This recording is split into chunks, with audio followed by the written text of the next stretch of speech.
Good day and God bless. Welcome to Verses from My Car. I am Dana. Today we're going to read reflection number 9 from a book called Dare to Journey. Excuse me.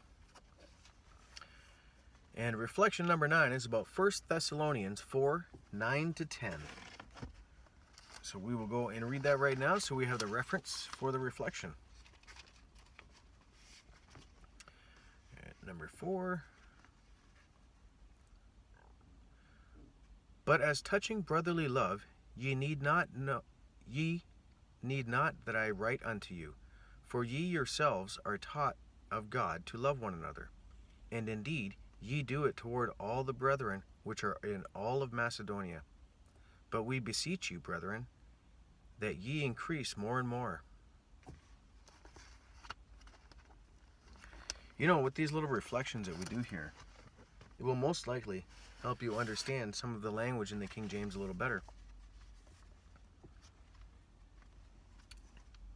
Couldn't hurt, right? Okay, so reflections on 1 Thessalonians 4, 9 to 10. Realistic expectations.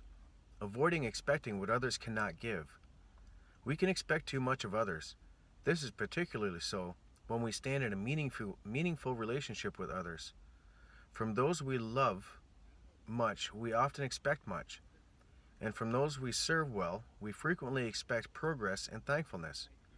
But our expectations may be unrealistic. Families can become ghettos of unfulfilled expectations, and Christians can be hurt when they expect too much from each other in the form of understanding, encouragement, and mutual support. It is therefore important that we assume the responsibility of reevaluating our expectations of others. One important factor is to ask whether we are at the right address. We can expect something that others may not be able to give. No one warns us against expecting from a friend what only Christ can give. A second issue is to look at our motives for service. All too frequently, we give in order to get. Finally, we need to realize that one of the greatest gifts we can give to others is the gift of freedom, where we allow the other person to take responsibility for his or her own responses, choices, and future. Unrealistic expectations is an absolutely brutal heartbreaker. It can turn you bitter. It can turn you really bitter. I can say beyond a shadow of a doubt that everyone alive, and everyone who has been alive, has absolutely had unrealistic expectations and been hurt by them, and most likely gotten bitter at some point. It's so hard not to expect a certain level from the people we know. That's a really hard one to let go of. But I think it's vitally important that we try and do so each and every time.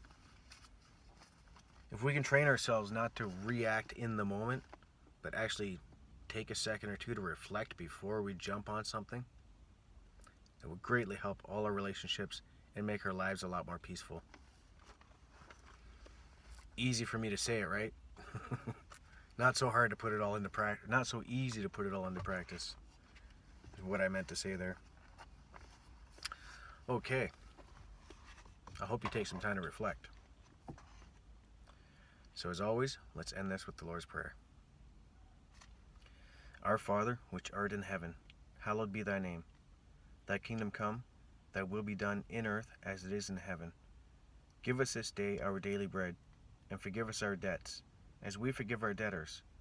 And lead us not into temptation, but deliver us from evil. For thine is the kingdom, and the power, and the glory, forever. Amen.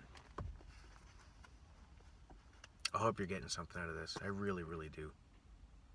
My main goal, besides helping myself, is to help you find a closer relationship with God. And whether you agree with it, don't agree with it, even if something in here makes you run closer because you don't agree with it, that was worth it, right? Have a great day, and God bless.